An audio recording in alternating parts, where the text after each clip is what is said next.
புரியாத புதிருக்கு இன்று விழா கொண்டாடுகிறோம்.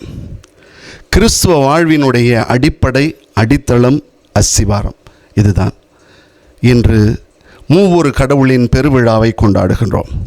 அன்புக்குரியவர்களே, தந்தை, மகன், தூய ஆவியாரினுடைய உடனிருப்பை இன்று மூவொரு கடவுளின் பெருவிழாவாக கொண்டாடுகிறது திரு அவை. தனித்தனி ஆளாக இருந்தாலும் அவர்கள் மூன்று கடவுளாக இல்லை. மனித அறிவுக்கு எட்டாத நிலையில் இருக்கிறார்கள், ஆனால் அதே நேரத்தில் மறைபொருளாக இருக்கிறார்கள். பல்வகையில் ஒற்றுமை என்று சொல்கிறோமே, அதுதான் இந்தியாவினுடைய அமைப்பு இருக்கிறது பாருங்கள். இந்தியாவினுடைய அஸ்திவாரம் வேற்றுமையில் ஒற்றுமை என்று, அதுதான் இந்த புரிதலுக்கு ஒரு அடிப்படையாக இருக்கும். எத்தனையோ இறையியல் வல்லுநர்கள், தொடக்க கால அருட்தந்தையர்கள், திருத்தந்தையர்கள், இவைகள் எல்லாமே முயற்சி பண்ணது என்னன்னா, இந்த மூவொரு கடவுளினுடைய பெருவிழாவை புரிய வைக்க முயற்சி செய்கிறார்கள். ஆனால் அது அவ்வளோ ஈஸியாக புரிஞ்சுக்கிற விஷயமே கிடையாது. 4 விதத்தில் புரிய வைக்க முயற்சி செய்திருக்கிறார்களாம். ஒன்று, இசை ரீதியாக, யாருக்கெல்லாம் நல்லா மியூசிக் தெரியுமோ அவங்களுக்கு கொஞ்சம் புரிய வைக்கிற மாதிரி. உதாரணமாக CEG அப்படின்னு 3 நோட்டு இருக்குது. இந்த 3 நோட்டையும் வாசிக்கிற பொழுது இதில் ஒரு இசை பிறக்கிறது. இருக்கிறது 3 நோட்டு, ஆனால் ஒரு இசை வரும் பாருங்க, ஒரு ஒற்றை இசை. அது மாதிரி இன்னொரு விதத்தில் புரிய வைக்கணும்னா, சூரியன் இருக்கிறது, சூரியன் என்று ஒன்று இருக்கிறது. அந்த சூரியனிலிருந்து ஒளி பிறக்கிறது. அந்த ஒளி வெப்பமாக இருக்கிறது. தந்தை, மகன், தூய ஆவியானவர். இது ஒன்று இல்லாமல் இன்னொன்று இல்லை. இதை 3ஐயும் ஒன்றாக இணைத்து மூவொரு கடவுளுடைய புரிதலை கொடுக்கிறார்கள். அடுத்தது இந்த ஃபிசிக்ஸு, கெமிஸ்ட்ரி அந்த மாதிரி இருக்கிறவங்களுக்கு ஒரு புரிதலுக்காக சொல்லப்படுகிறது. தண்ணி, நீர், இது திடமாக பனிக்கட்டியாக இருக்கிறது. அதுவே திரவமாக தண்ணீராக மாறுகிறது. அதுவே நீர் ஆவியாக வாயுவாக மாறுகிறது. ஆனால் தண்ணிங்கிறது ஒன்று, H2O சொல்கிறோம்ல, அது. இப்போ தந்தை, மகன், தூய ஆவியார், இது ஒன்று இல்லாமல் ஒன்று இல்லை என்கிற அந்த ஒரு உறவு நிலையை குறித்து காட்டுகிறது. இன்னொன்று என்ன சொல்கிறாங்கன்னா, 4வதாக இலை இருக்கிறது, தண்டு இருக்கிறது, வேர் இருக்கிறது.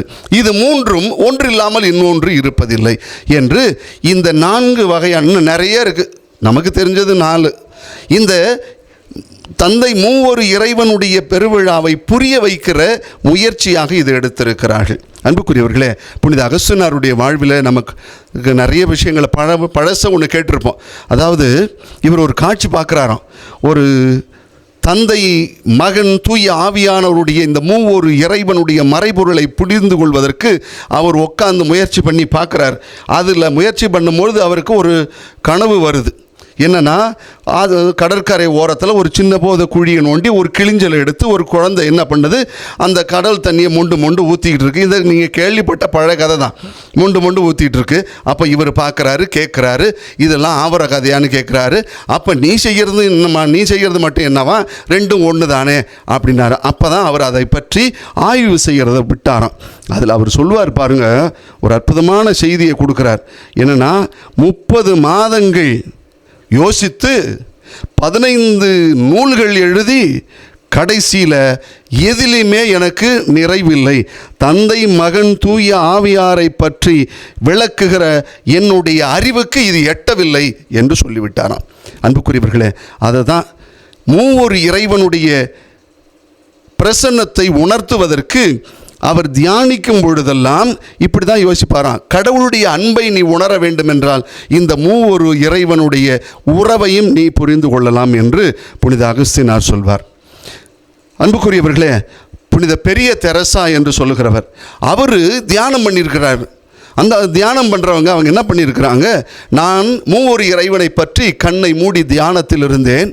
அப்பொழுது என்னுடைய ஆன்மா ஒரு படிக கிண்ணம் போல, குடுவை போல மாறியது.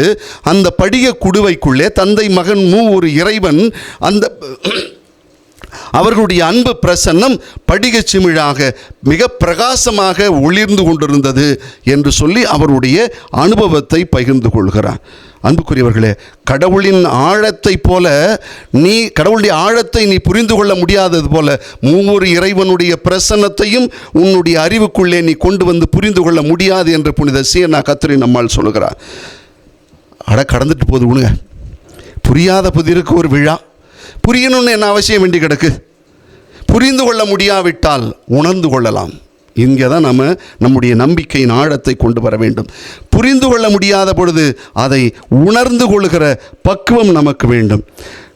கடவுளை நம் அறிவால் புரிந்து கொள்ள முடியவிட்டால் நம் இதயத்தால் உணர்ந்து கொள்ள முடியும் என்று சொல்கிறார்கள். ஆக இதனுடைய கோட்பாடு என்ன? மூவொரு இறைவனுடைய கோட்பாடு என்ன? ஒரே இறைத்தன்மை, ஒரே ஞானம், ஒரே வல்லமை. இவர்கள் மூவரும் இதுதான் இவர்களுக்கு ஒன்றாக இணைத்து வைக்கின்ற கோட்பாடு. தந்தை படைத்திருக்கிறார், மகன் நம்மை மீட்டிருக்கிறார், தூய ஆவியானவர் என்று நம்மை வழிநடத்தி கொண்டிருக்கிறார். மூன்று பேரும் ஒரே ஒன்றிப்பில் ஒரே அன்புறவில் இணைந்திருக்கிறார்கள். பாருங்கள், இதுதான் மூவொரு இறைவனுடைய கோட்பாடு. இந்த மூவொரு இறைவனுடைய பிரசன்னத்தை வெளிப்படுத்துகின்ற சில இடங்கள் விவிலியத்தில் இருக்கிறது. படைப்பின் தொடக்கத்தில் யோசித்து பார்க்கிற பொழுது தந்தை சொல்கிறார், கடவுள் சொல்கிறார், மானிடரை நம் உருவில் உண்டாக்குவோம்ங்கிறார். நம் உருவில் உண்டாக்குகிறோம் என்று சொல்லும் பொழுதே அங்கே மூவொரு இறைவனுடைய பிரசன்னம் இருப்பதை காட்ட முடியும். எசையாவினுடைய அழைப்பு, அதை பற்றி வாசிக்கும் பொழுது, யாரை அனுப்புவேன், என்னுடைய பணிக்காக யாரை அனுப்புவேன், நமக்காக யார் போவார், நமக்காக யார் போவார் அப்படிங்கும் போது அங்கே மூவொரு இறைவனுடைய பிரசன்னத்தை வெளிப்படுகிற வார்த்தை இருக்கிறது. ஏன் இயேசு கிறிஸ்துவனுடைய திருமுழுக்கே மூவொரு இறைவனுடைய பிரசன்னத்தை வெளிப்படுத்துவதாக இருக்கும். இயேசு தன்னுடைய தூதர்களை அனுப்பும் பொழுது, அவர்களுக்கு கட்டளை இடும் பொழுது, அவர்களை பணிக்கு அனுப்பும் பொழுது அந்த மூவொரு இறைவனுடைய பிரசன்னத்தோடு தான் அவர்களை அனுப்பி வைக்கிறார்.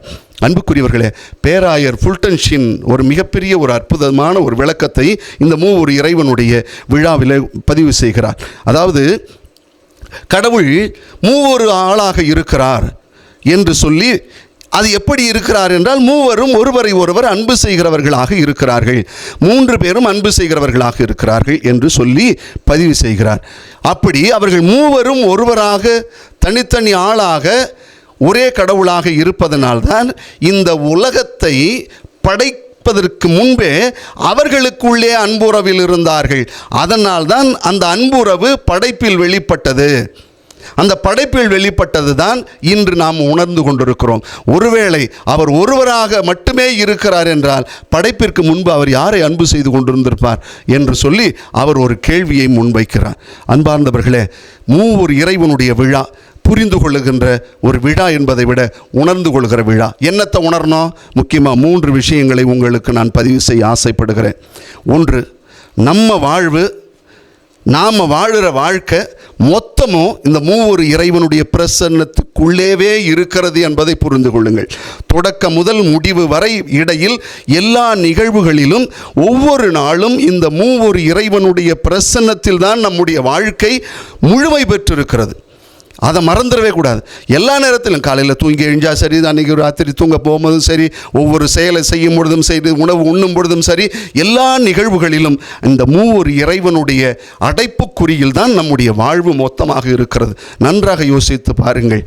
நம்முடைய மைண்டு, ஹார்ட்டு, ஸ்ட்ரென்த்து, இது எல்லாமே எதிரானா இந்த மூவொரு இறைவனுடைய உடனிருப்பும் அந்த வாழ்வில் தான் அடங்கியிருக்கிறது. இது முதலாவதாக. இரண்டாவதாக, இந்த மூவொரு இறைவனிடத்தில் விளங்கிய அந்த அன்புறவு, அந்த அன்புறவு நம்மில் வெளிப்படுகிறதா என்று நாம் யோசிக்கணும். ஒவ்வொருவருடைய வாழ்விலும் இந்த மூவொரு இறைவனின் அன்பு உறவு நமக்கு வெளிப்படுதா அப்படின்னு. மூன்றாவதாக என்ன சொல்கிறார்கள்? இந்த மூவருக்கு இடையே, 3 பேருக்கும் இடையே இருக்கிற அந்த ஒற்றுமை இருக்கிறது பாருங்கள், அந்த ஒற்றுமை நம்மில் வெளிப்படுகிறதா? ஒரு குடும்பம் எடுத்துக்கொண்டால், தந்தை, மகன், பிள்ளைகள், தந்தை, தாய், பிள்ளைகள், இவர்கள் மூவருமே இந்த மூவொரு இறைவனுடைய அஸ்திவாரத்திலிருந்து எழுப்பப்பட்டவர்கள். இவர்களிடையே இருக்கிற அந்த ஒற்றுமை நம்முடைய குடும்பங்களில் இருக்கிறதா என்று யோசித்து பாருங்கள். புரிந்து கொள்ள முடியவில்லை என்றால் பரவாயில்லை, ஆனால் உணர்ந்து கொள்ள முடியும் என்பதனால் இதை சொல்கிறேன். மூவொரு இறைவனுடைய பிரசன்னம் இன்று நம் வாழ்வை ஆட்கொண்டிருக்கிறது. அவருடைய அன்பும் ஒற்றுமையும் இன்று நம்மில் வெளிப்பட வேண்டும்.